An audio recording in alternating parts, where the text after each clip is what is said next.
Mi nombre es Javier, tengo 66 años, y hace una semana tomé la decisión más dolorosa de mi vida, corté para siempre el contacto con mi única hija. Pero antes de que me juzguen, déjenme contarles exactamente lo que esta mujer me hizo el día de mi cumpleaños, porque lo que van a escuchar no se lo deseo ni a mi peor enemigo. Era sábado por la mañana, 15 de marzo, el día que había esperado durante semanas. Desde que murió mi esposa Elvira hace 3 años, los cumpleaños se habían vuelto especialmente difíciles. Clara lo sabía perfectamente.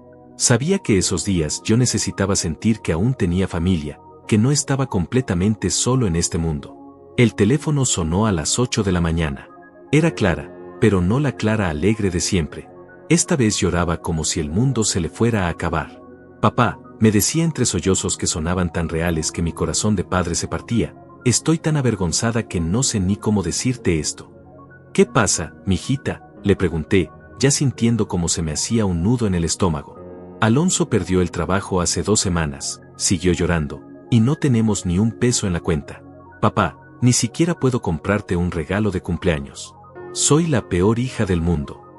Yo, como el idiota sentimental que fui durante 35 años, le dije que no se preocupara por regalos, que lo único que quería era verla, abrazarla, sentir que aún tenía una hija que me amaba.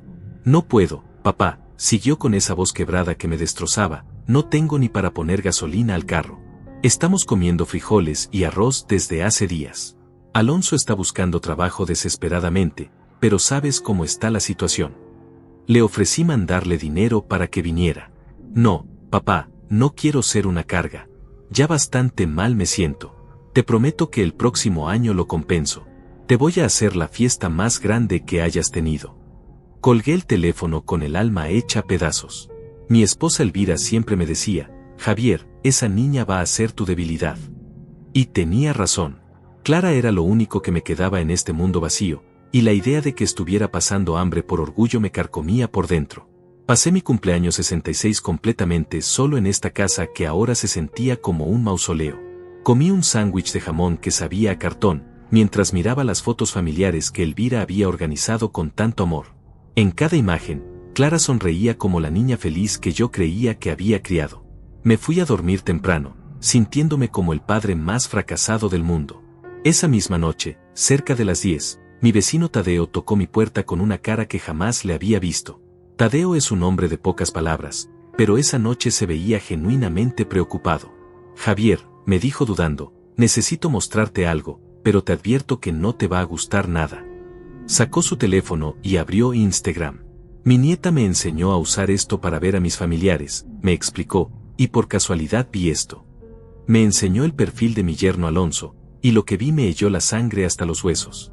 Ahí estaba mi hija Clara, radiante, más hermosa que nunca, brindando con una copa de champán en un resort que parecía salido del paraíso. El lugar era tan lujoso que hasta las palmeras se veían de millones de dólares. La foto tenía fecha de ese mismo día. El día de mi cumpleaños. No puede ser, murmuré, pero Tadeo siguió deslizando.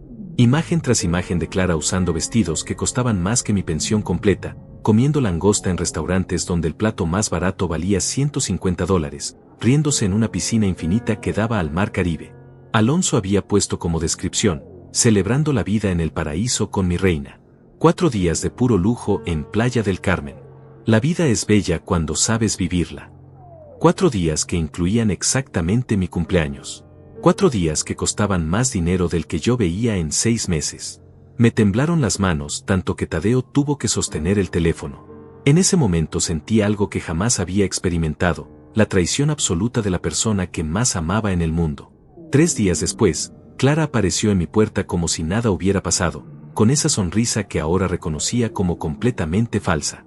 Venía vestida con ropa nueva, perfectamente maquillada, oliendo a perfume caro. Papá, me dijo con esa voz dulce que había usado para manipularme durante décadas, necesito pedirte un favor muy importante. Necesito que me prestes $4,200. Es una emergencia familiar muy grave que no puedo explicarte ahora, pero confía en mí. Cuando le pregunté directamente por su viaje a Playa del Carmen, su cara cambió por completo. La máscara se cayó y por primera vez vi a la verdadera Clara. Ya no era mi niña dulce. Se había convertido en una extraña llena de ira y desprecio. Eres un viejo entrometido y patético, me gritó con una furia que me aterró. Ese dinero era nuestro. Nos lo merecíamos después de todo el estrés de lidiar contigo. En ese momento entendí que había criado a un monstruo. Con el corazón completamente roto, le dije algo que jamás pensé que le diría a mi propia sangre: no vuelvas a poner un pie en esta casa. No mantengo mentirosos. Y cerré la puerta. Pero lo que pasó después me demostró que mi hija era capaz de cosas mucho peores de las que jamás imaginé. Si alguna vez has sentido que tu propia familia te vio como un cajero automático, si has dado todo por alguien que después te escupió en la cara, esta historia te va a llegar hasta el alma más profunda. Para entender por qué la traición de Clara me dolió tanto, necesito contarles cómo llegamos a este punto. Mi historia con ella comenzó hace 35 años, cuando nació en mis brazos temblorosos en el Hospital San José. Elvira había tenido un parto difícil, y cuando el doctor me entregó a esa niñita arrugada y perfecta, juré que jamás le faltaría nada.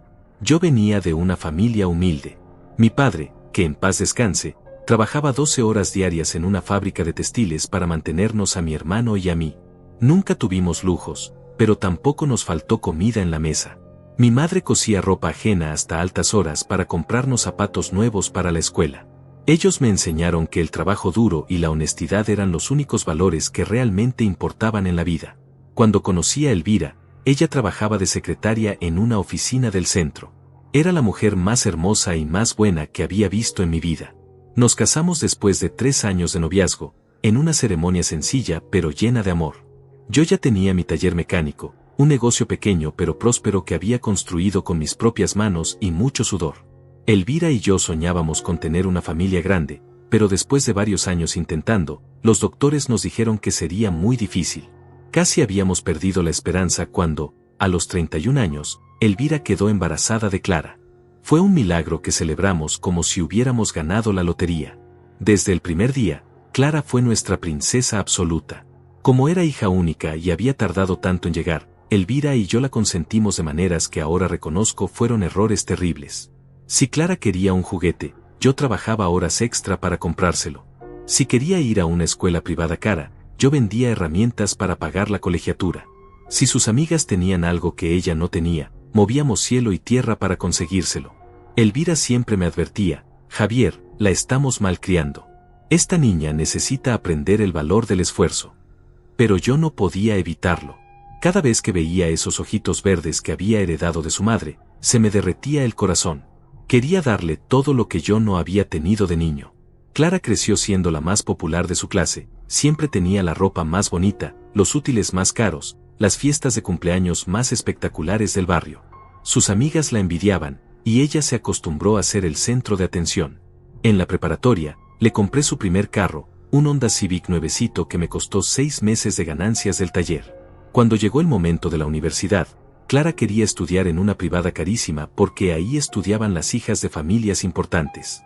La matrícula costaba más que todo lo que yo ganaba en un año, pero hipotequé el taller para pagarle los 4 años completos. Elvira ya estaba preocupada por los gastos excesivos, pero yo le decía: amor, es nuestra única hija. Se merece lo mejor. Durante la universidad, Clara se volvió aún más exigente. Cada semestre necesitaba dinero extra para libros, para viajes de estudio, para ropa apropiada para sus nuevos círculos sociales. Yo trabajaba desde las 6 de la mañana hasta las 10 de la noche, con las manos destruidas por años de reparar motores, pero nunca le dije que no. Fue en el último año de carrera cuando Clara conoció a Alonso. Él estudiaba administración de empresas y venía de una familia con dinero. Desde el primer día, Alonso me miró con desprecio, como si yo fuera un estorbo en la vida de Clara. En las reuniones familiares, él hablaba de sus planes de hacer fortuna en bienes raíces, mientras yo escuchaba callado, sintiendo que mi trabajo honesto no era suficientemente elegante para su mundo. Elvira notó el cambio en Clara inmediatamente. Javier, me decía preocupada, esa niña ya no es la misma. Se avergüenza de nosotros. Y tenía razón. Clara comenzó a inventar excusas para no venir a la casa, decía que tenía compromisos sociales importantes. Cuando venía, criticaba todo, la decoración anticuada, la comida casera, mis manos manchadas de grasa. Para su boda, Clara quería una ceremonia que costaba más que mi casa. Papá, me suplicó con lágrimas en los ojos, es el día más importante de mi vida. No puedes defraudarme ahora. Vendí mi camioneta, saqué otro préstamo sobre el taller, y hasta empeñé el anillo de bodas de mi madre para pagarle la boda de sus sueños. La ceremonia fue espectacular. Clara se veía como una princesa de cuento de hadas, y por un momento sentí que todo el sacrificio había valido la pena. Pero durante la recepción, escuché a Alonso decirle a sus amigos: por suerte Clara no salió nada parecida a su padre. Imagínense tener que lidiar con un mecánico mugroso en la familia. Elvira me agarró del brazo cuando me vio tensarme. No vale la pena, Javier.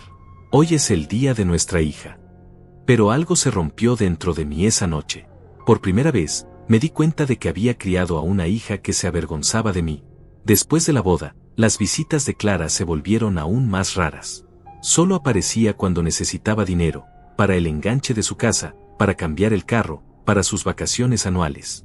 Cada vez, llegaba con la misma historia: papá, es temporal. Te prometo que te lo devuelvo. Pero nunca devolvía nada. Elvira enfermó de cáncer cuando Clara llevaba 2 años casada. Durante los 8 meses que duró la enfermedad, Clara visitó a su madre apenas 3 veces. Siempre tenía excusas: compromisos laborales, viajes programados, problemas matrimoniales que no podía explicar. Elvira murió un martes lluvioso, agarrando mi mano, y Clara llegó al hospital 2 horas después, quejándose del tráfico. En el funeral, Clara lloró dramáticamente, como si hubiera sido la hija más devota del mundo. Pero yo sabía la verdad. Durante los últimos años de Elvira, Clara había estado demasiado ocupada construyendo su nueva vida como para preocuparse por la mujer que la había criado con tanto amor. Después del entierro, me quedé completamente solo. El taller ya no me daba las mismas ganancias de antes, la competencia había crecido, y yo ya no tenía la energía de mis años jóvenes.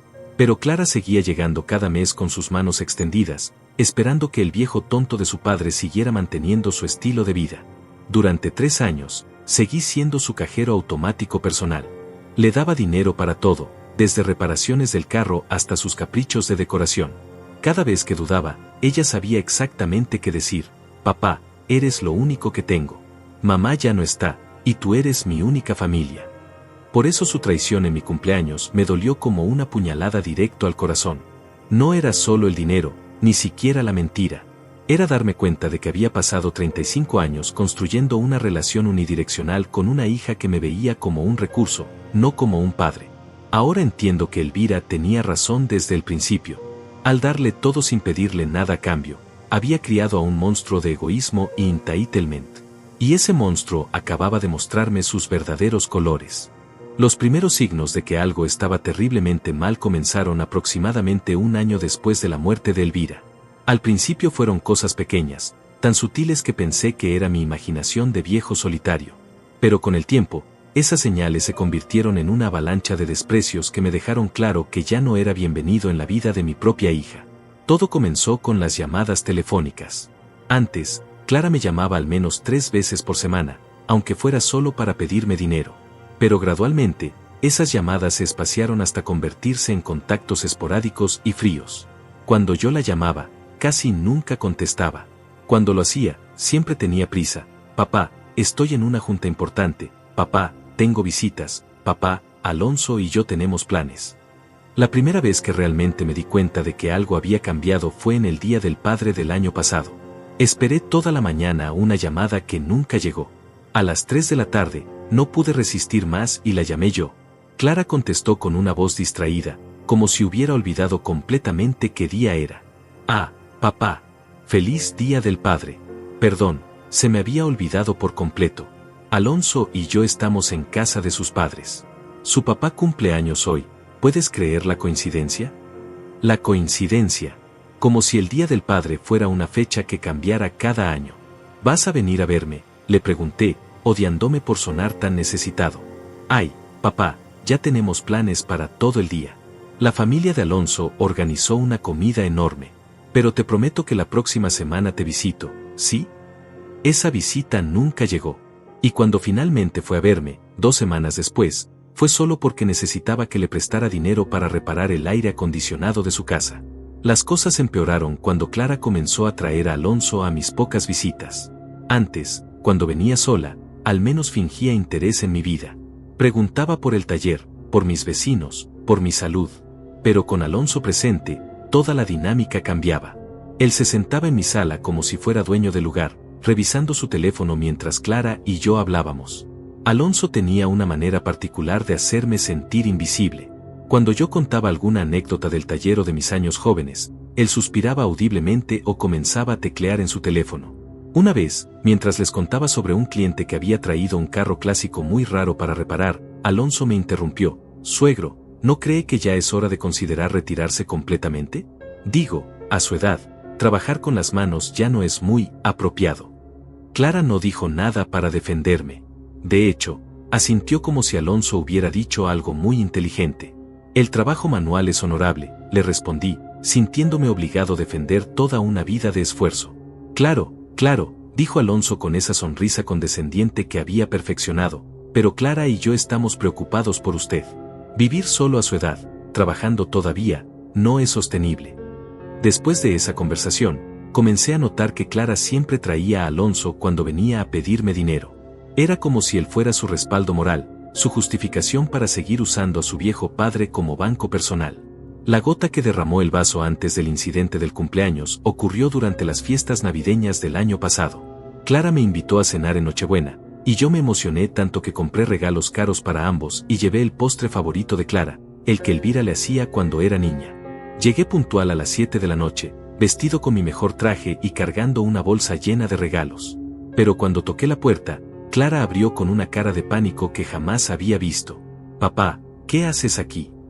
Me invitaste a cenar», le recordé, confundido. «Ay, Dios mío. Se me olvidó cancelarte». Los padres de Alonso decidieron venir de última hora, y ya sabes cómo es su mamá con el espacio, y es que son muchas personas. Detrás de Clara, pude ver la mesa puesta para 8 personas. Había flores caras, velas elegantes, copas de cristal que yo nunca había visto en su casa. Por la ventana, vi a los padres de Alonso riéndose en la sala, vestidos como si fueran a una gala. «Pero Clara», insistí, sintiendo una humillación que me quemaba el pecho, «es Nochebuena. Es nuestra primera Nochebuena sin tu mamá». «Lo sé, papá, lo sé. Pero es que, mira, ¿por qué no mejor vienes mañana en la tarde? Podemos tener nuestra propia celebración pequeñita». Alcancé a escuchar la voz de Alonso desde adentro. «¿Quién es, amor? Ya vamos a brindar». «Nadie importante», gritó Clara hacia atrás, y esas 2 palabras me atravesaron como una bala. Me fui a casa esa noche con los regalos sin entregar y el postre que se echaría a perder. Comí una lata de frijoles fríos mientras veía una película vieja en la televisión, pensando en todas las nochebuenas que Elvira, Clara y yo habíamos pasado juntos, riendo y contando historias hasta la madrugada. Al día siguiente, Clara apareció en mi casa con una sonrisa forzada y una caja de galletas compradas en el supermercado. «Feliz Navidad, papá. ¿Viste qué regalitos tan bonitos trajiste ayer? No tenías que molestarte». No mencionó el hecho de que me había dejado parado en su puerta como a un vendedor ambulante. A partir de esa noche, algo cambió permanentemente en mi relación con Clara. Dejé de llamarla tan seguido porque siempre tenía excusas para no hablar. Dejé de invitarla a comer porque siempre estaba súper ocupada. Dejé de preguntarle sobre su vida porque sus respuestas se habían vuelto monosílabos cortantes. Pero lo más doloroso era la manera en que Alonso había comenzado a tratarme durante sus visitas esporádicas. Me hablaba como si fuera un niño tonto que no entendía el mundo moderno. Hacía comentarios sobre mi casa: «Este barrio se está poniendo muy inseguro, suegro. ¿No ha pensado en mudarse a un lugar más apropiado para su edad?». O sobre mi trabajo: «¿Todavía está con lo del taller? Creí que ya se había retirado. A los clientes ya no les gusta tratar con mecánicos tan tradicionales».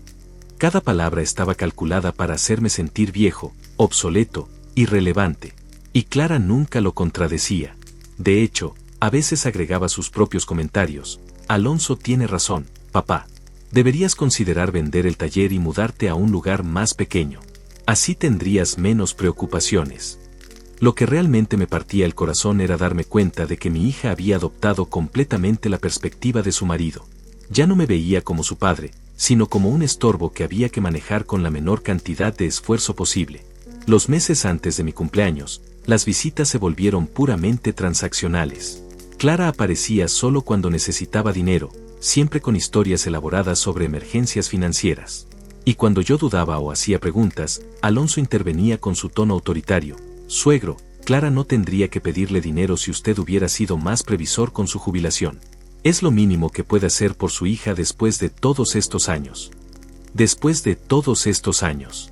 Como si los 35 años que pasé sacrificándome por Clara fueran una deuda que aún tenía pendiente con ella.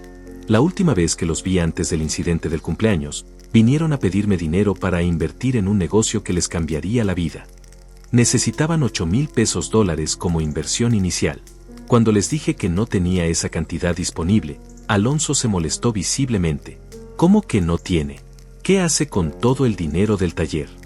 Pago mis gastos, como cualquier persona, le respondí, sintiendo que tenía que justificar mi propia existencia. Papá, intervino Clara con esa voz manipuladora que había perfeccionado, es que no entiendes. Esta es nuestra oportunidad de ser exitosos de verdad. De no tener que preocuparnos por dinero nunca más. Y entonces no tendríamos que estar viniendo aquí cada mes, agregó Alonso, como si visitarme fuera una carga insoportable. Esa noche, después de que se fueron con las manos vacías y cara de molestia, me quedé despierto hasta el amanecer pensando en cómo había llegado a este punto. Mi hija ya no me quería, solo me toleraba. Su marido me despreciaba abiertamente.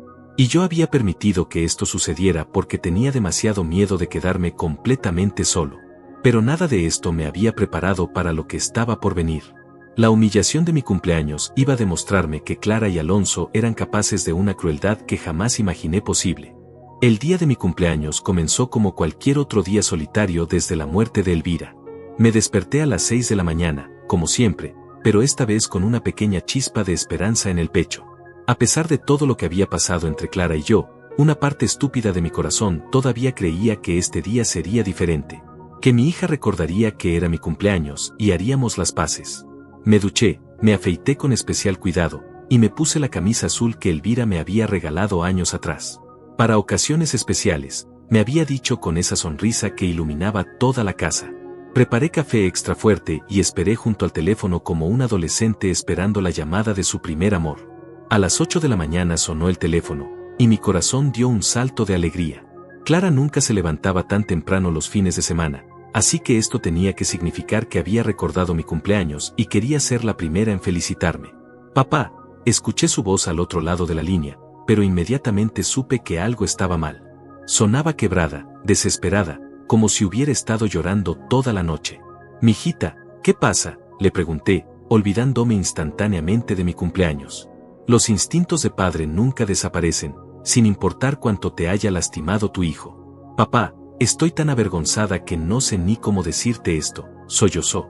No quería arruinarte el día, pero no puedo fingir que todo está bien. Cuéntame qué pasa, Clara. Sabes que siempre puedes contar conmigo. Es Alonso, continuó llorando, y su voz sonaba tan genuina que mi corazón de padre se partía por ella. Perdió el trabajo hace 2 semanas y no me había dicho nada. Ayer descubrí que hemos estado viviendo de las tarjetas de crédito. Estamos quebrados, papá, completamente quebrados. Se me hizo un nudo en la garganta. Por más problemas que tuviéramos, Clara seguía siendo mi hija, y la idea de que estuviera pasando por dificultades económicas me destrozaba. ¿Por qué no me habías dicho nada antes, mijita? Porque sabía que te ibas a preocupar, y tú ya tienes bastante con el taller y con vivir solo.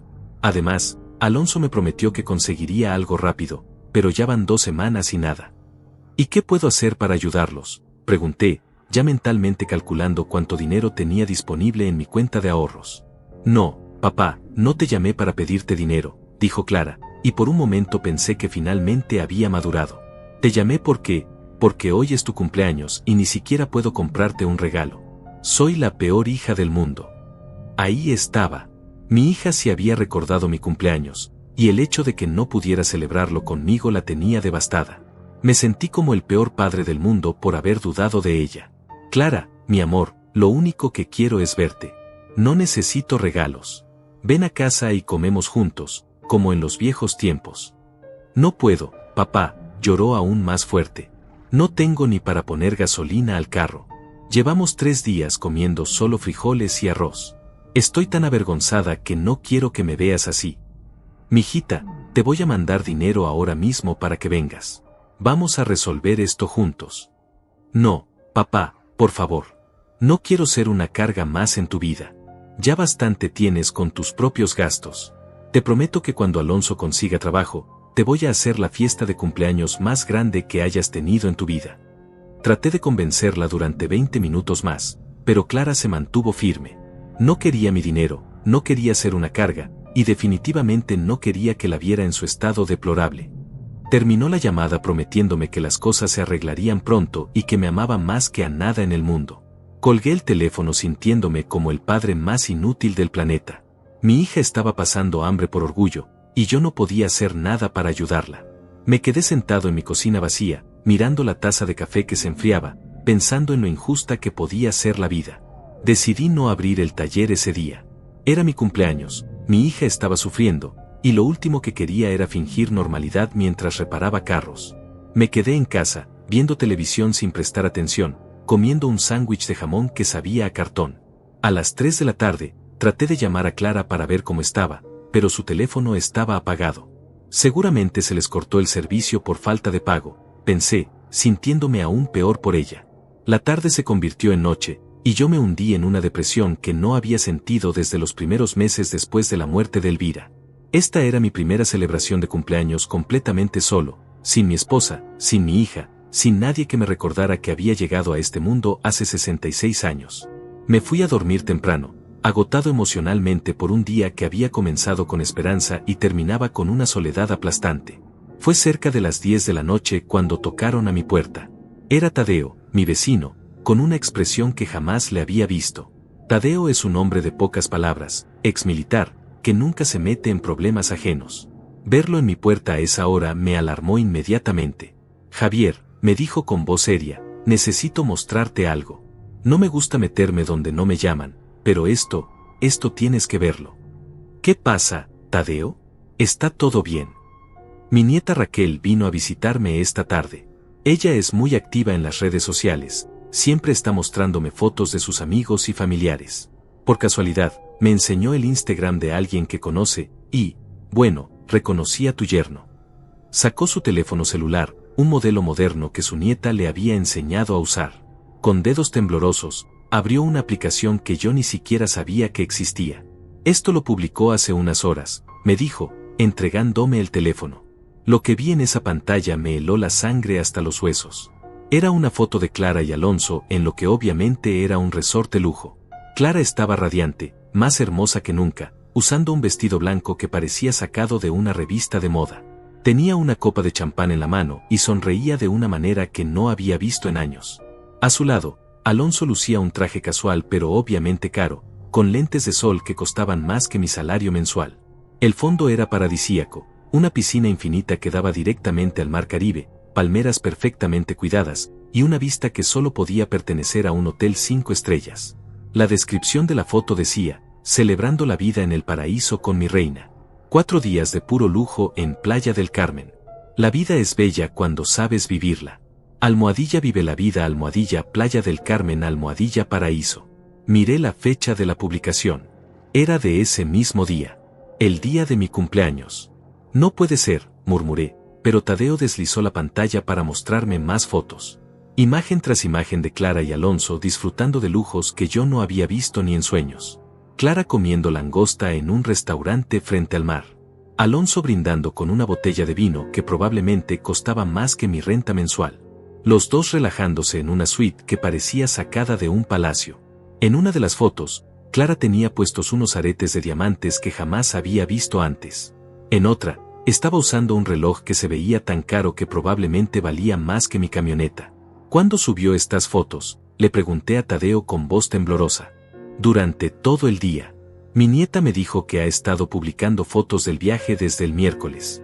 Aparentemente, han estado ahí desde hace 4 días. 4 días. Exactamente desde el miércoles antes de mi cumpleaños. Mientras yo me preocupaba por su situación financiera, mientras me partía el corazón pensando que estaba comiendo frijoles, Clara estaba viviendo como una millonaria en uno de los destinos más caros del mundo. Me temblaron tanto las manos que Tadeo tuvo que sostener el teléfono. En ese momento, sentí algo que jamás había experimentado en mi vida, la traición absoluta de la persona que más amaba en el mundo. Lo siento, Javier, me dijo Tadeo con genuina preocupación. Sé que no es asunto mío, pero no podía dejar que siguiera sin saber. Esa noche no dormí ni un minuto. Me quedé despierto en mi sala, mirando al techo, reproduciendo una y otra vez la conversación de la mañana. Cada lágrima de Clara había sido falsa. Cada sollozo había sido actuado. Cada palabra sobre su situación desesperada había sido una mentira calculada. Pero lo que más me dolía no era el engaño en sí. Era darme cuenta de que mi hija me conocía tan bien que sabía exactamente qué botones tocar para manipularme. Sabía que yo nunca podría soportar la idea de que estuviera sufriendo. Sabía que mi instinto de padre me haría sentir culpable por no ayudarla. Sabía que yo preferiría pasar mi cumpleaños solo antes que presionarla a visitarme si realmente estaba en problemas. Clara había usado mi amor paternal como un arma contra mí. Al amanecer del domingo, tomé una decisión que cambiaría nuestras vidas para siempre. Esperé hasta las 10 de la mañana y marqué su número. Esta vez, su teléfono estaba perfectamente funcional. «¿Papá?», contestó con voz somnolienta, obviamente con resaca de su noche de lujo.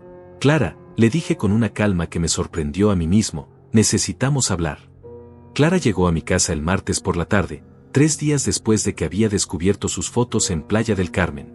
Durante esos 3 días, no habíamos hablado más que esa llamada del domingo en la mañana, donde le había dicho que necesitábamos conversar urgentemente.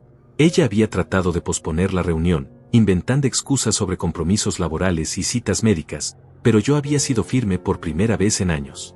«Clara, o vienes el martes a las 3, o no vuelvas a llamarme en tu vida». Esas palabras la habían silenciado completamente. Creo que fue la primera vez que escuchó verdadera autoridad en mi voz desde que era una niña pequeña. Preparé la casa como si fuera a recibir a una extraña peligrosa en lugar de a mi hija. Guardé todos los objetos de valor que Elvira me había dejado, puse los documentos importantes en la caja fuerte, y dejé solo lo esencial a la vista. No sabía qué esperar de esta conversación, pero algo me decía que Clara no se iría de mi casa de la misma manera que había llegado. A las 3 en punto exactas, escuché su carro llegando. Por la ventana, la vi bajarse de su Honda Civic nuevecito, el que yo le había ayudado a comprar 6 meses atrás cuando me había dicho que el suyo anterior ya no era seguro para una mujer joven. Venía sola, lo cual me sorprendió. Alonso siempre la acompañaba cuando venía a pedirme dinero, como su guardaespaldas personal. Clara tocó la puerta con esa manera suave y familiar que me había desarmado durante décadas. Cuando abrí, vi que se había arreglado especialmente para la ocasión. Llevaba puesto un vestido nuevo que no había visto antes, perfectamente maquillada, oliendo a ese perfume caro que usaba para ocasiones especiales. Sus uñas estaban recién hechas, y llevaba puestos los aretes de diamantes que había visto en las fotos de Cancún. «Hola, papá», me dijo con esa sonrisa que había perfeccionado para desarmar mi resistencia. «¿Cómo estás? Te ves un poco cansado». «Pasa, Clara. Siéntate». Me siguió hasta la sala, moviéndose con esa confianza que solo tienen las personas que creen que controlan completamente la situación. Se sentó en el sofá donde tantas veces habíamos visto televisión juntos cuando era niña, pero ahora ese espacio se sentía como territorio enemigo. «Papá, antes de que digas cualquier cosa», comenzó con esa voz melodiosa que usaba cuando quería manipularme, «quiero pedirte perdón por no haberte visitado en tu cumpleaños. Sé que te dolió, y jamás fue mi intención lastimarte». «Ah, ¿sí? ¿Y cuál era tu intención entonces?» «Lo que pasa es que…», comenzó, y vi cómo sus ojos se movían rápidamente, calculando la mejor historia que podía inventar sobre la marcha. Alonso me sorprendió con ese viaje. Fue algo de última hora, una promoción que conseguimos por cancelación, y él pensó que nos haría bien después de todo el estrés del desempleo. «Clara», la interrumpí con una calma que me sorprendió a mí mismo, «deja de mentir». Se quedó callada por primera vez en años. Sus ojos se abrieron ligeramente, como si no pudiera creer que yo la hubiera confrontado directamente. «Perdón. Dije que dejes de mentir. Sé que ese viaje no fue de última hora. Sé que costó miles de dólares. Sé que Alonso no perdió el trabajo. Y sé que cuando me llamaste llorando el día de mi cumpleaños, ya estabas en ese resort de lujo». Vi cómo su expresión cambió gradualmente. La máscara de hija amorosa se fue desvaneciendo lentamente hasta revelar algo que nunca había visto antes en su cara: frialdad pura. «¿Me estás espiando, papá?» «No tengo que espiarte. Subiste las fotos a internet para que todo el mundo las viera, incluyendo la fecha y hora exactas». Clara se recostó en el sofá, cruzó las piernas, y por primera vez me miró como quien mira a un adversario en lugar de a un padre ingenuo. «Está bien», dijo con una voz completamente diferente, sin rastro de la dulzura fingida de antes. «Tienes razón. Estábamos en Cancún. ¿Y qué? ¿Acaso necesito tu permiso para tomarme unas vacaciones? No necesitas mi permiso para nada, Clara, pero si necesitas mi dinero, aparentemente, y para conseguirlo, decidiste mentirme de la manera más cruel posible. ¿Cruel? ¿En serio me vas a hacer sentir culpable por tomarme unas vacaciones que me merecía? Te las merecías con el dinero que me sacaste hace 2 meses para reparar el techo de tu casa. O con el dinero de la emergencia médica de enero. O con todos los préstamos que nunca me has devuelto. Clara se puso de pie bruscamente, y vi algo en sus ojos que me heló la sangre. Ya no quedaba nada de la niña que yo había criado. Esta era una mujer que me veía como un obstáculo entre ella y lo que quería. ¿Sabes qué, papá? Tienes razón. Si usé tu dinero para mis vacaciones. ¿Y qué vas a hacer al respecto? ¿Demandarme? ¿Cortarme el dinero? Su tono burlón me confirmó lo que ya sospechaba. Clara no sentía ni una pizca de remordimiento por lo que había hecho. Exactamente eso voy a hacer, le dije, manteniéndome más calmado de lo que me sentía por dentro. Se acabó, Clara. No voy a darte ni un peso más. Se rió. Literalmente se rió en mi cara. Ay, papá, por favor. Los dos sabemos que no puedes vivir sin darme dinero. Es lo único que te hace sentir útil en la vida. Sin mí pidiendo tu ayuda, ¿qué serías? Un viejo solitario sin propósito. Esas palabras me atravesaron como una navaja, pero también me liberaron. En ese momento entendí que la Clara que yo había amado durante 35 años nunca había existido realmente. Había sido una actuación cuidadosamente construida para mantenerme como su fuente de ingresos personal.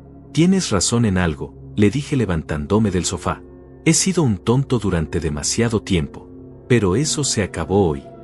Papá, no digas cosas de las que te vas a arrepentir, dijo Clara, y por primera vez desde que había llegado, noté un toque de nerviosismo en su voz. Sabes que te amo, y sabes que siempre voy a estar aquí para ti cuando me necesites. Cuando tú me necesites, querrás decir. Está bien, dijo, levantando las manos como si fuera a calmar a un animal salvaje. Entiendo que estés molesto. Tienes derecho a estarlo. Pero no podemos terminar nuestra relación por unas vacaciones.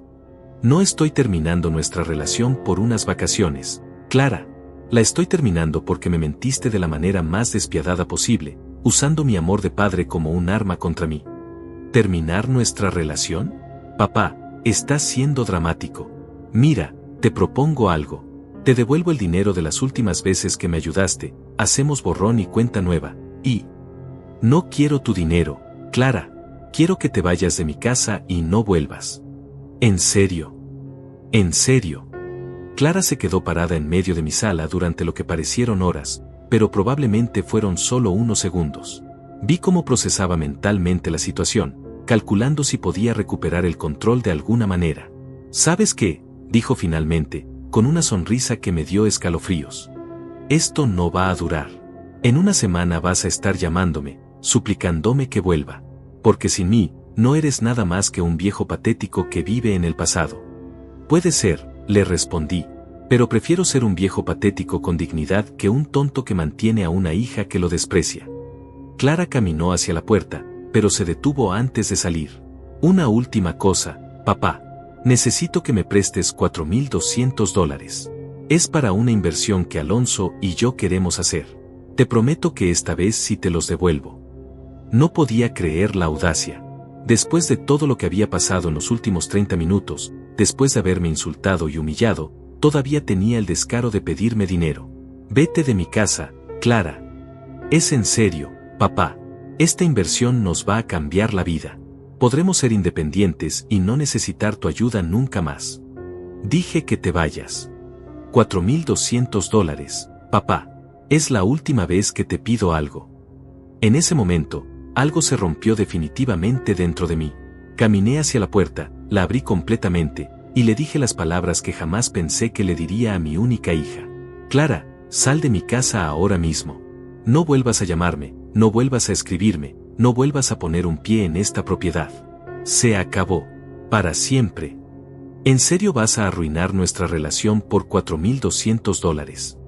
No la estoy arruinando por dinero. La estoy terminando porque finalmente entendí que para ti, eso es todo lo que soy, una cuenta bancaria con patas. Clara salió de mi casa esa tarde, pero no sin antes decirme algo que me confirmó que había tomado la decisión correcta. Está bien, papá.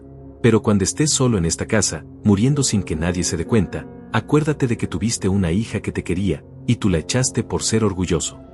Cerré la puerta detrás de ella y me quedé parado en mi sala vacía, temblando no de miedo, sino de liberación. Por primera vez en 35 años, había puesto límites. Por primera vez en mi vida adulta, había elegido mi dignidad por encima del miedo a la soledad. Pero Clara no se iba a dar por vencida tan fácilmente. Lo que vino después me demostró hasta dónde era capaz de llegar para recuperar su fuente de ingresos. Lo que pasó en los días siguientes a mi confrontación con Clara me abrió los ojos de una manera que jamás imaginé posible. Pensé que después de echarla de mi casa, tendría paz para procesar todo lo que había descubierto. Pero Clara y Alonso tenían otros planes. Lo que yo no sabía era que durante años habían estado construyendo una red de mentiras tan elaborada que cuando finalmente salió a la luz, me di cuenta de que había sido víctima de una estafa familiar de proporciones épicas. Todo comenzó el jueves, 2 días después de nuestra pelea. Estaba en el taller, tratando de distraerme con el trabajo, cuando recibí una llamada de mi banco. Era Patricia, la gerente que había manejado mis cuentas durante los últimos 10 años. Señor Javier, necesito hablar con usted urgentemente. ¿Puede venir al banco esta tarde? Pasó algo con mis cuentas. Prefiero explicarle en persona. Puede estar aquí a las 4. El tono preocupado de Patricia me alarmó inmediatamente. Cerré el taller temprano y manejé hasta el banco con un mal presentimiento en el estómago. Patricia me recibió en su oficina con una expresión grave que nunca le había visto. Tenía varios documentos esparcidos en su escritorio y una grabadora digital a un lado. Señor Javier, ayer recibimos una llamada muy extraña de su hija Clara. Decía que usted había sufrido un derrame cerebral y que ella necesitaba acceso inmediato a sus cuentas para pagar gastos médicos urgentes. Se me heló la sangre. Patricia, yo no he tenido ningún derrame. Como puedes ver, estoy perfectamente bien. Lo imaginé. Por eso le pedí que trajera documentación médica y poder notarial. Cuando no pudo proporcionarlos, se puso muy agresiva al teléfono. Pero aquí viene lo realmente preocupante. Patricia tomó una carpeta gruesa de su escritorio. Decidimos revisar toda la actividad de sus cuentas de los últimos 2 años, y encontramos algunas irregularidades que necesitamos discutir con usted. Abrió la carpeta y comenzó a mostrarme documentos que hicieron que se me cayera el alma a los pies. Recuerda haber firmado una autorización para que Clara pudiera hacer retiros de emergencia de su cuenta de ahorros. ¿Qué? No, jamás firmé algo así. Aquí está su firma, señor Javier. Está fechada hace 8 meses. Examiné el documento.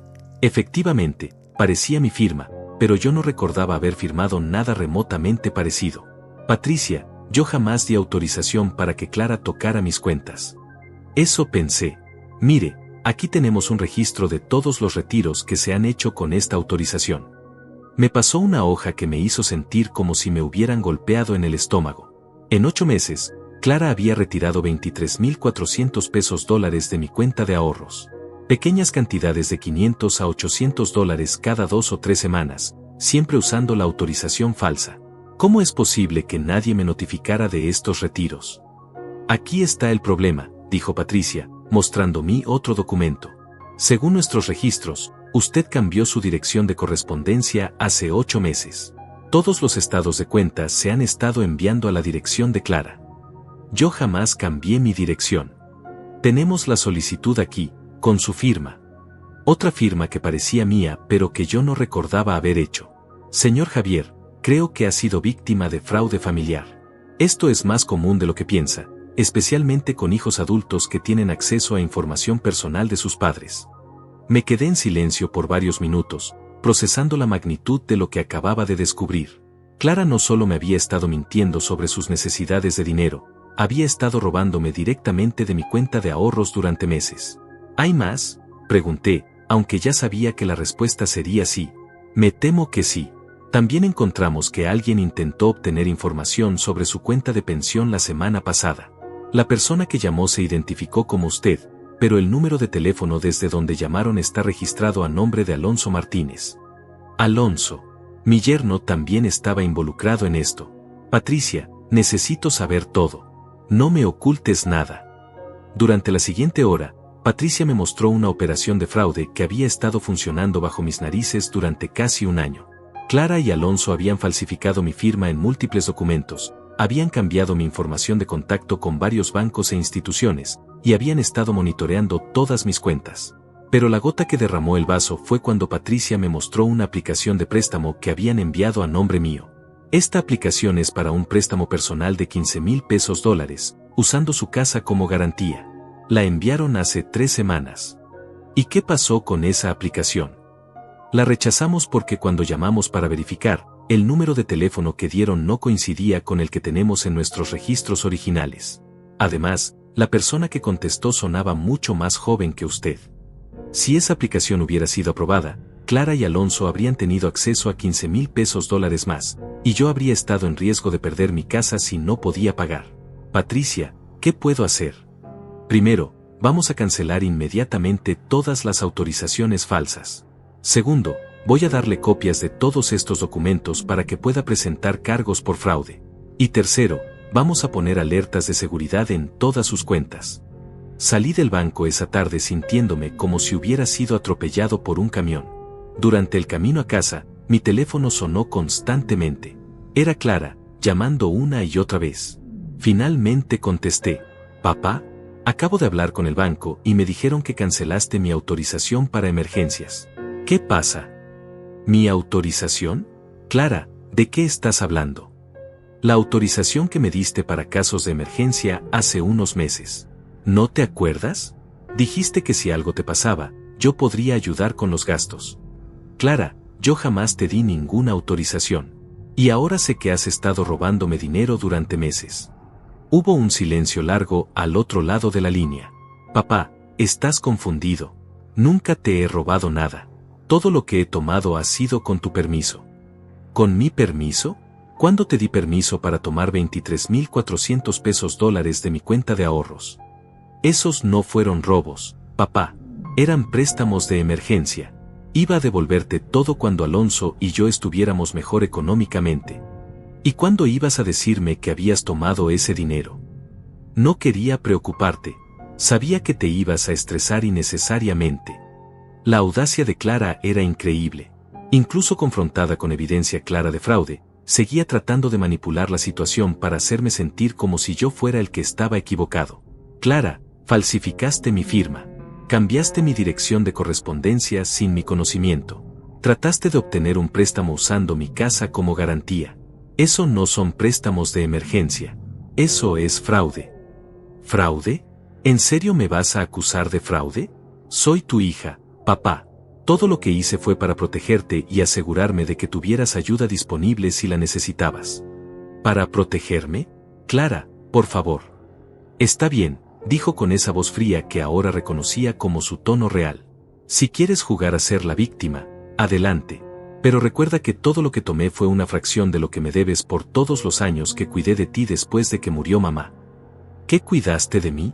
Clara, tú has visitado esta casa tal vez 10 veces en los últimos 3 años.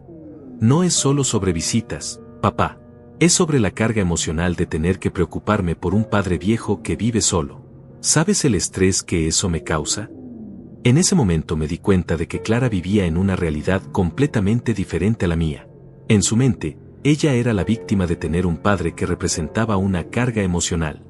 En su mente, robarme dinero era una forma de compensación por esa carga. Clara, no vuelvas a llamarme. Y dile a Alonso que si vuelve a usar mi nombre para cualquier cosa, voy a presentar cargos criminales. ¿Cargos criminales? ¿Contra tu propia familia? Clara, tú dejaste de ser mi familia el día que decidiste verme como tu cajero automático personal. Esa noche, mientras revisaba todos los documentos que Patricia me había dado, me di cuenta de que había más por descubrir. Si Clara y Alonso habían sido tan audaces con mis cuentas bancarias, ¿qué más habían hecho sin mi conocimiento? Decidí contratar a un investigador privado para que revisara toda mi información financiera y personal. Lo que descubrió me dejó sin palabras. Clara y Alonso habían estado planeando esto durante mucho más tiempo del que imaginé. Lo que el investigador privado descubrió superó mis peores pesadillas.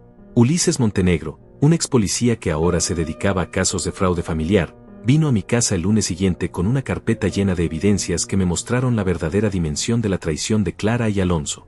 Señor Javier, me dijo Ulises mientras extendía documentos sobre mi mesa de comedor, lo que su hija y su yerno han hecho es una operación criminal sofisticada.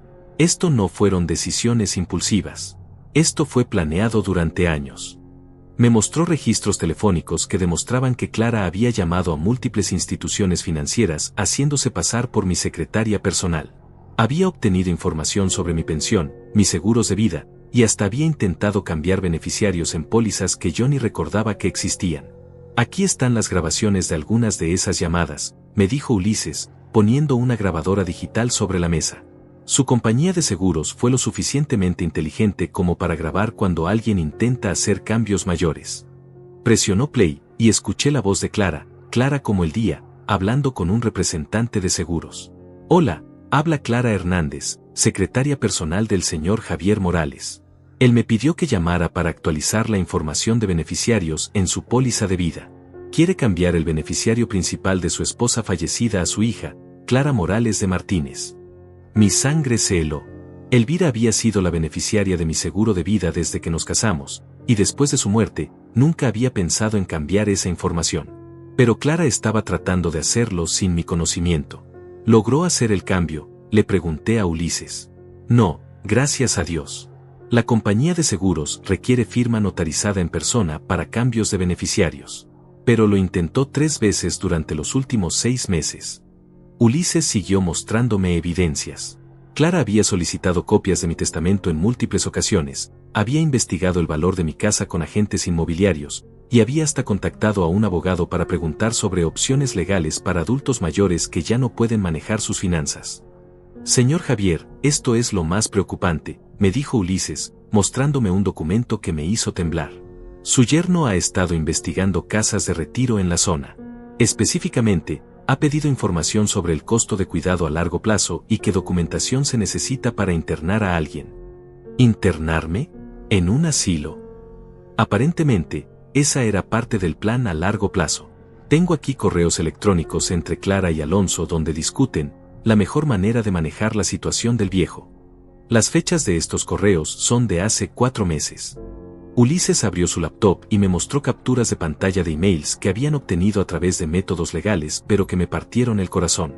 Clara, ya no aguanto tener que fingir que me importa cada vez que necesitamos dinero. El viejo se está volviendo más sospechoso. Alonso, solo necesitamos aguantar un poco más. Una vez que tengamos acceso completo a sus cuentas, podemos empezar a buscar una solución más permanente, punto. Clara, ¿te refieres al asilo? Alonso, exacto. Con el dinero que tiene, podemos pagar un lugar decente y aún nos quedaría bastante para nosotros. Además, él estaría mejor cuidado. Clara, no sé, se va a resistir. Alonso, por eso necesitamos mover su dinero primero. Una vez que no tenga recursos, no tendrá opciones. Me quedé sin palabras. Mi propia hija y su marido habían estado planeando robarme todo y después encerrarme en un asilo para deshacerse del problema. ¿Hay más?, pregunté, aunque ya no estaba seguro de querer saber. Me temo que sí. También encontré evidencia de que han estado usando su información personal para otras cosas. Alonso aplicó para una tarjeta de crédito usando su nombre y dirección. La tarjeta fue enviada a un apartado postal que él rentó específicamente para esto. Ulises me mostró copias de la aplicación de crédito. Efectivamente, era mi nombre, mi dirección, mi número de seguro social, pero la firma era claramente de Alonso. ¿Fue aprobada la tarjeta? Sí, y ya tiene un balance de $4,300. Aparentemente, esa fue parte del dinero que usaron para su viaje a Cancún. No solo me habían robado dinero de mis cuentas, habían usado mi crédito para financiar sus lujos. Y todo esto mientras Clara me llamaba llorando sobre su situación financiera desesperada. Señor Javier, tengo que decirle algo más, y no le va a gustar. ¿Qué más puede ser? Ayer, Clara y Alonso fueron a ver a un abogado. Específicamente, a un abogado que se especializa en casos de incapacidad mental en adultos mayores. Se me nubló la vista. ¿Qué significa eso? Significa que están explorando opciones legales para declararlo mentalmente incapacitado. Si lograran hacer eso, podrían obtener tutela legal sobre usted y sus finanzas. ¿Pueden hacer eso? ¿Pueden declararme loco? Es muy difícil, pero no imposible. Necesitarían testimonios médicos, evidencia de deterioro mental, y un juez que apruebe la petición. Pero el hecho de que estén consultando con un abogado sobre esto significa que lo están considerando seriamente. Me levanté de la mesa y caminé hasta la ventana, tratando de procesar todo lo que acababa de escuchar. Mi hija no solo me había robado, estaba planeando destruir mi autonomía completamente. ¿Qué puedo hacer, Ulises? Puede presentar cargos criminales por fraude, robo de identidad y falsificación de documentos. Tiene evidencia más que suficiente para que esto termine con Clara y Alonso en la cárcel. ¿Y si no quiero mandarlos a la cárcel? Si solo quiero que me dejen en paz. Entonces necesita protegerse legalmente. Necesita un abogado que revise todos sus documentos, que cambie todas sus contraseñas y números de cuenta, y que prepare órdenes de restricción si es necesario. Esa noche, después de que Ulises se fue, me quedé sentado en mi sala oscura, sintiéndome más solo de lo que me había sentido desde la muerte de Elvira. Pero esta vez, la soledad tenía un sabor diferente. No era la tristeza de extrañar a alguien que había muerto. Era la amargura de descubrir que alguien que había estado vivo todo este tiempo, en realidad había muerto para mí hace mucho tiempo. Mi teléfono sonó cerca de la medianoche. Era Clara. Papá, necesitamos hablar. Sé que estás molesto, pero las cosas se han salido de control. Clara, es muy tarde. Por favor, papá, ven a mi casa mañana. Alonso y yo queremos arreglar las cosas contigo. Queremos explicarte todo. Algo en su voz me alertó. Después de todo lo que había descubierto, una invitación súbita a su casa me sonaba a trampa. ¿Por qué no vienes tú aquí? Es que necesitamos privacidad para hablar de temas delicados. Y aquí tenemos todos los documentos que queremos mostrarte. ¿Qué documentos? Documentos que van a explicar todo, papá. Documentos que van a demostrar que todo lo que hicimos fue para protegerte. Colgué el teléfono sin responder. No sabía exactamente qué estaban planeando Clara y Alonso, pero tenía la certeza de que no era nada bueno. Al día siguiente, llamé a Ulises. Ulises, Clara me invitó a su casa para arreglar las cosas. ¿Crees que deba ir? Bajo ninguna circunstancia. Señor Javier, después de todo lo que hemos descubierto, usted no puede estar a solas con ellos. No sabemos hasta dónde están dispuestos a llegar. ¿Qué sugieres? Que corte todo contacto inmediatamente, y que empecemos a tomar medidas legales antes de que ellos lo hagan.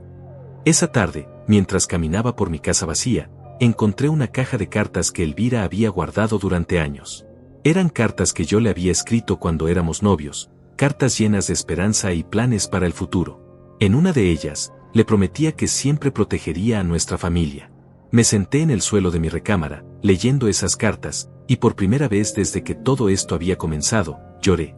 No lloré por Clara, porque ya había aceptado que la hija que yo conocía nunca había existido realmente.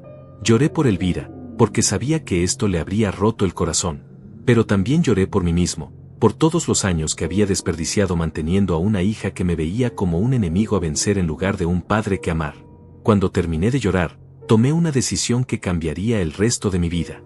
Ya no iba a ser víctima de nadie. Era hora de luchar. Al día siguiente de mi decisión de luchar, contraté al mejor abogado de fraude financiero que pude encontrar en la ciudad. Simón Vargas tenía una reputación impecable defendiendo a víctimas de estafas familiares, y cuando le mostré toda la evidencia que Ulises había recopilado, sus ojos se iluminaron con la confianza de alguien que sabía exactamente cómo ganar esta batalla. Señor Javier, me dijo Simón desde su oficina elegante pero no ostentosa, en mis 20 años de carrera, he visto casos similares, pero nunca con evidencia tan sólida como la que usted tiene. Su hija y su yerno cometieron múltiples delitos federales. Podemos destruirlos legalmente. No quiero destruir a nadie, Simón. Solo quiero justicia y que me dejen en paz. Entiendo, pero a veces la justicia requiere consecuencias severas. Ellos no van a parar hasta que los obliguen a parar. Y basándome en lo que hemos visto, van a intensificar sus ataques ahora que saben que usted está al tanto de sus actividades. Simón tenía razón. Esa misma tarde, recibí una llamada de un número desconocido. Era un abogado llamado Moisés Sandoval, quien se identificó como representante legal de Clara. Señor Morales, represento a su hija Clara en un asunto muy delicado. Ella está preocupada por su bienestar mental y físico, y está considerando opciones legales para asegurar que reciba el cuidado apropiado. ¿Qué tipo de opciones legales? Bueno, Clara ha notado algunos signos de deterioro cognitivo en usted. Olvidos, confusión, decisiones financieras erráticas. Está preocupada de que pueda ser víctima de estafadores o que pueda lastimarse viviendo solo. La audacia era increíble. Clara estaba tratando de voltear la situación, pintándome como el que tenía problemas mentales. Señor Sandoval, mi mente está perfectamente clara. Y las únicas personas que me han estafado son mi hija y su marido. Señor Morales, entiendo que puede sentirse defensivo, pero Clara solo quiere lo mejor para usted. Hemos identificado varias irregularidades en sus finanzas recientes que sugieren que alguien puede estar aprovechándose de usted.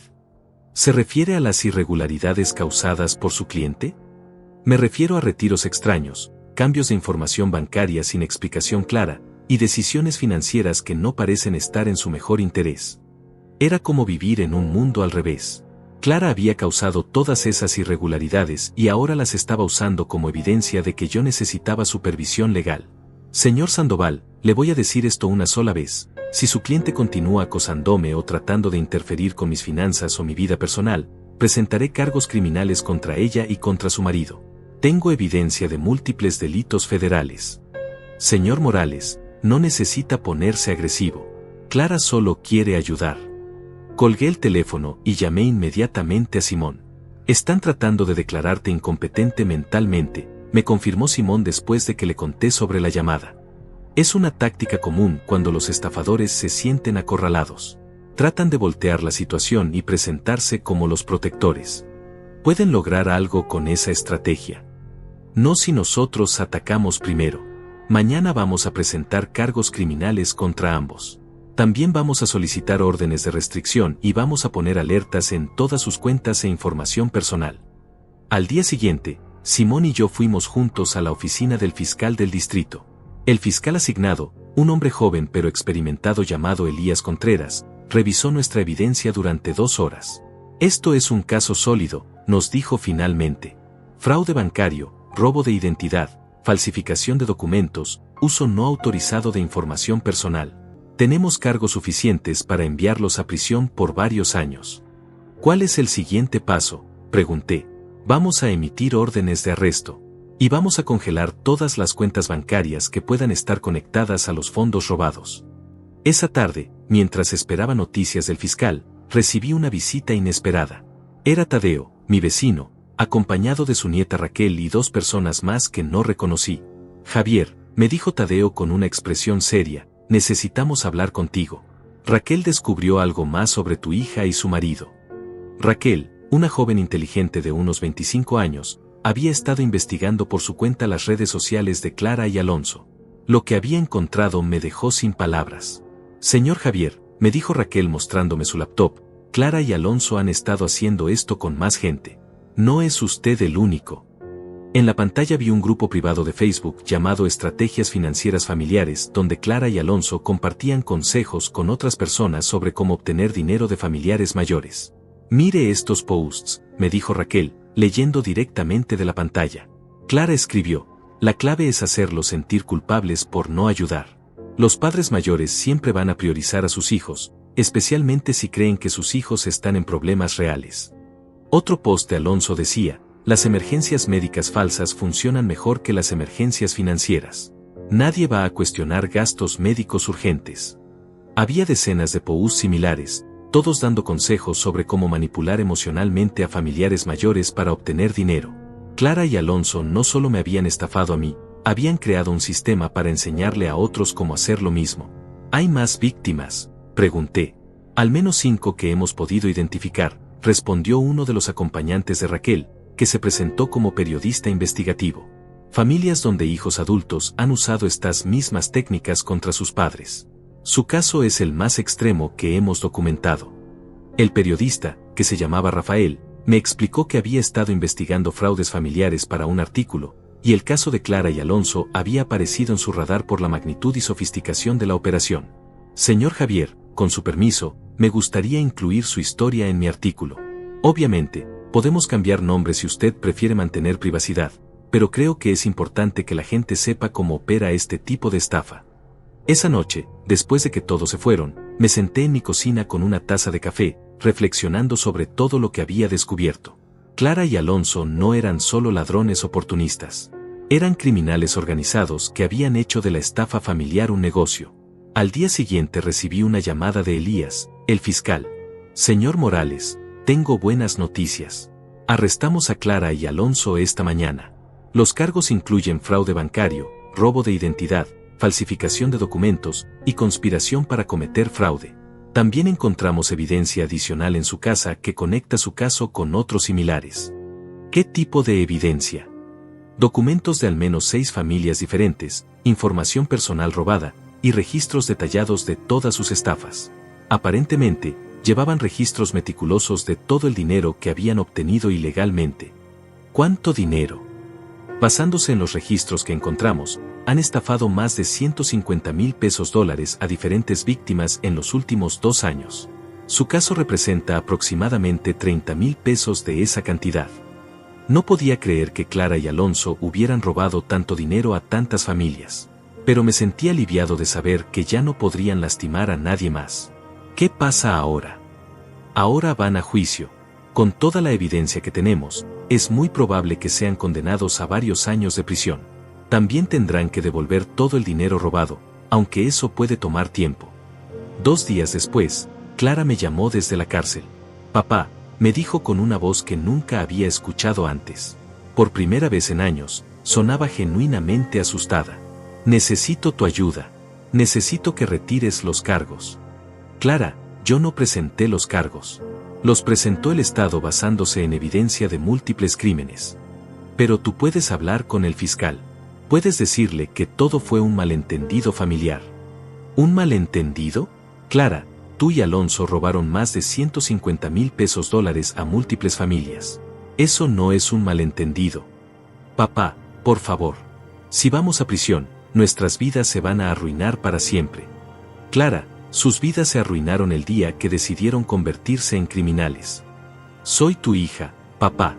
Tienes que ayudarme. Por primera vez en mi vida adulta, le dije a Clara algo que debería haberle dicho años atrás. Clara, tú dejaste de ser mi hija el día que decidiste que yo era tu enemigo en lugar de tu padre.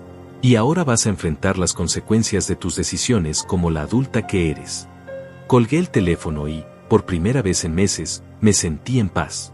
La justicia no siempre llega rápido, pero cuando llega, trae consigo una sensación de cierre que ninguna venganza personal podría proporcionar. Clara y Alonso iban a pagar por lo que habían hecho, no solo a mí, sino a todas sus víctimas. Y yo finalmente era libre. 6 meses después del arresto de Clara y Alonso, mi vida había cambiado de maneras que jamás imaginé posibles. El juicio había terminado con ambos sentenciados a 4 años de prisión y la obligación de restituir todo el dinero robado a sus víctimas.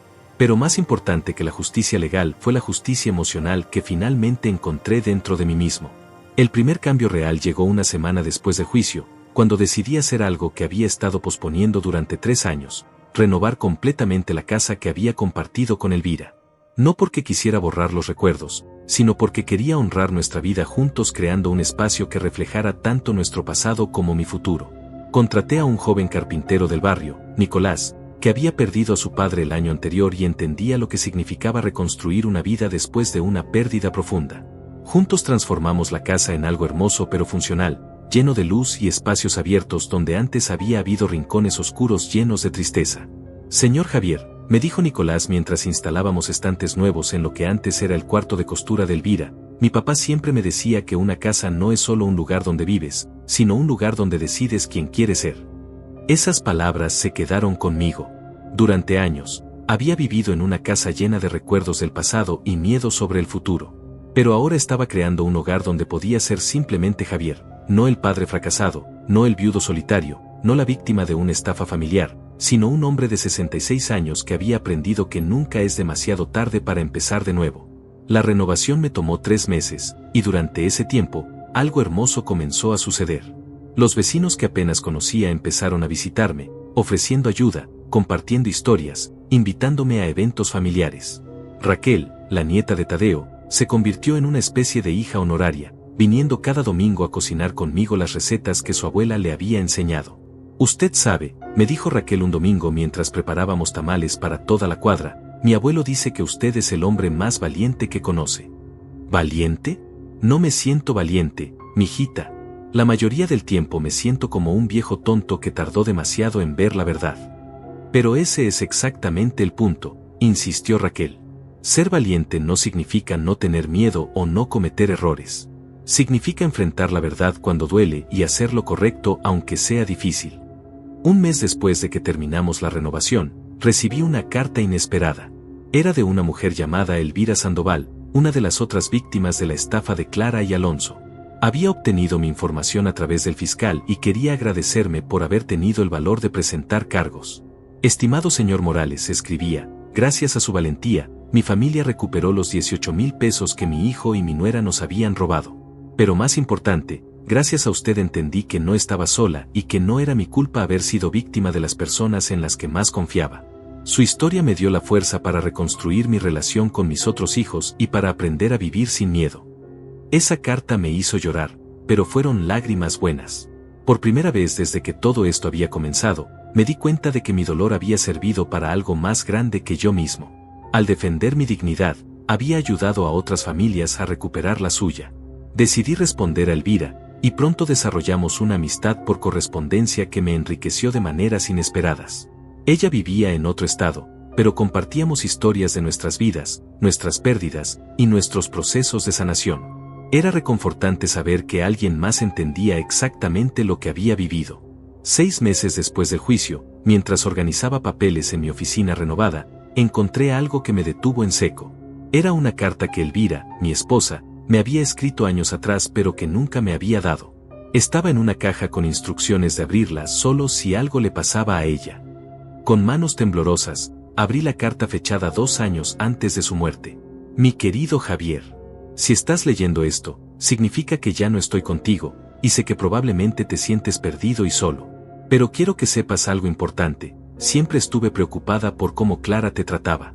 Sé que nunca te dije nada directamente porque no quería causar problemas en la familia, pero vi cómo te manipulaba, cómo te hacía sentir culpable por no dar suficiente, cómo te trataba más como un banco que como un padre.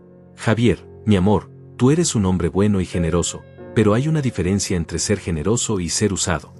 Espero que cuando leas esto, hayas encontrado la fuerza para poner límites y para exigir el respeto que mereces. No permitas que nadie, ni siquiera nuestra hija, te haga sentir que tu valor como persona depende de lo que puedas dar.